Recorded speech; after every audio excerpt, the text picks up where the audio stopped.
আসসালামু আলাইকুম। আমার ফেসবুক বন্ধুরা, সাধারণত প্রতিনিয়ত আমরা গাড়ি চালিয়ে থাকি। সবাই কম বেশি মোটরসাইকেল হোক, ভ্যান হোক, সিএনজি হোক, প্রাইভেট কার হোক, অথবা ট্রাক, বাস, অনেক কিছু ইত্যাদি চালিয়ে থাকি। কিন্তু আমরা সাধারণত ওই যে আমাদের সামনে যে রোড সাইনটা দেখা যাচ্ছে, এই রোড সিগন্যাল সম্বন্ধে আমরা জানি না। হ্যাঁ, এই রোড সিগন্যালের মানেটা কি?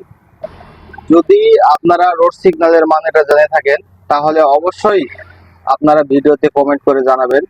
আর রোড সিগন্যাল সাধারণত কত প্রকার? রোড সিগন্যাল সাধারণত তিন প্রকার। তিন প্রকার। একটা হচ্ছে সতর্কতামূলক, একটা হচ্ছে বাধ্যতামূলক, আর একটা হচ্ছে দ্বৈতমূলক। তার মধ্যে ওই রোড সিগন্যালটা কি রোড সিগন্যাল? এই তিনটার মধ্যে কি? ওটা হলো বাধ্যতামূলক। বাধ্যতামূলক। বাধ্যতামূলক এই কারণে, সামনে যায় বামে মোড়, তোমার আগের যে গতি আছে, হয়তো বা গাড়ির গতি 70 কিংবা 80 আছে, সেখান থেকে তোমার গতি অবশ্যই গতি পরিবর্তন করতে হবে। জি, বুঝতে পারছো? জি। আশা করি আপনারা সবাই বুঝতে পারছেন। যদি এই ভিডিওটা আপনাদেরকে ভালো লেগে থাকে, তাহলে আমাকে লাইক কমেন্ট করে অবশ্যই আপনারা উৎসাহিত করবেন। আসসালামু আলাইকুম।